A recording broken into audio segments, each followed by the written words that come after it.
Fighter ने यौम जमहूरिया पर मचाया धूम, लोगों पर चढ़ा हुब्बुल वतनी का रंग, फिल्म ने की इतनी कमाई। ऋतिक रोशन और दीपिका पादुकोण की फिल्म फाइटर परसों यानी 25 जनवरी 2024 को सिनेमा घरों में रिलीज हो गई है। फिल्म को रिलीज होते ही फैंस की जानिब से जबरदस्त रद्द अमल में रहा है। फाइटर की शुरुआत बहुत शानदार थी। ऐसे में यौम जमहूरिया की छुट्टी पर फाइटर को जबरदस्त मुनाफा होने की उम्मीद थी। तो आइए जानते हैं कि फाइटर ने रिलीज के दूसरे दिन यानी यौम जमहूरिया के मौके पर कितने करोड़ जमा किए हैं। ऋतिक रोशन, अनिल कपूर और दीपिका पादुकोण की फिल्म फाइटर को लेकर फैंस में धूम मची हुई है। सबको फिल्म का बेसब्री से इंतजार था, इसलिए शायकीन का इंतजार खत्म करते हुए ये फिल्म 25 जनवरी को सिनेमा घरों की जीनत बनी। फिजाई एक्शन थ्रिलर से भरपूर इस फिल्म को शायकीन और नाक़िदीन की जानिब से अच्छा रिस्पांस मिल रहा है। रिपोर्ट्स के मुताबिक फाइटर ने इफ्तिताही दिन 22 करोड़ रुपए की कमाई की है। फिल्म की कमाई के बारे में बात करें तो फाइटर ने रिलीज के पहले दिन 22 करोड़ रुपए के कलेक्शन के साथ शानदार ओपनिंग की।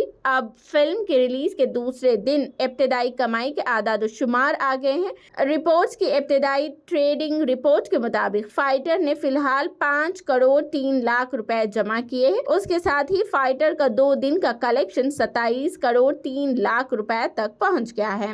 अगरचे ये इब्तिदाई आदाद-ओ-शुमार है, लेकिन सरकारी आदाद-ओ-शुमार के जारी होने के बाद इन आदाद-ओ-शुमार में नुमाया इजाफा तवक्को है।